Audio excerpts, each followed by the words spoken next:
Alright guys, welcome back to another video. Thanks for stopping by. Hope you had a good weekend. Some people in the hallway talking, so ignore that if you hear anyone.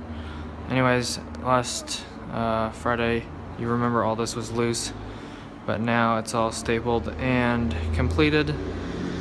So as you can see, it's all stapled down, everything's made up, pushed in the box.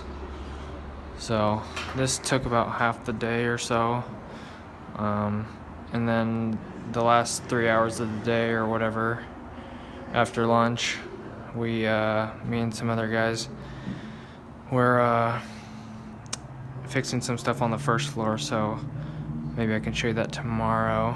But as for today, just show you what we got going on here. As you know, the lights.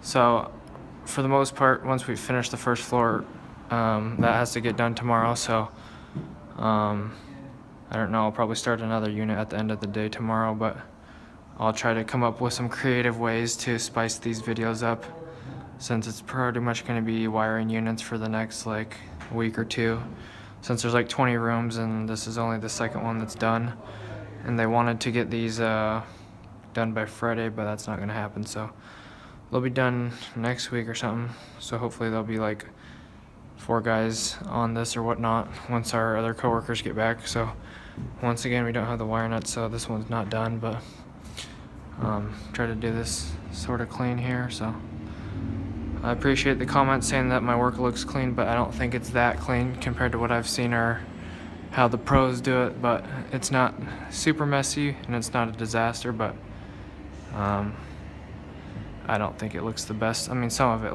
looks good, but anyways, I'm not going to try to argue here, but I appreciate the comments. Thanks for the support, guys. Oh, and my tools. I was going to show you my tools, but they're downstairs in the gang box, but yeah. So anyways, if you want to see my tools, I posted a picture on Instagram. It's at Sparklock. That should be in the description of the video. So if you want to check out my tools, they bought me a M18 fuel drill and impact gun, and then a 6-foot ladder to use because I really hate the 5-foot ladder. So anyways, that's what they got me. Sorry, I was gonna show you in last video, but I forgot, and I think they already put away as well. So anyways, that's what they got me. I know a lot of you were asking, so appreciate the questions and the comments. So anyways, I'm gonna wrap this video up. Hope you guys had a good day. Catch you guys in the next one. Please like and subscribe, it really helps me out. Thanks for all the views recently. God bless. Have an awesome rest of your day. Peace.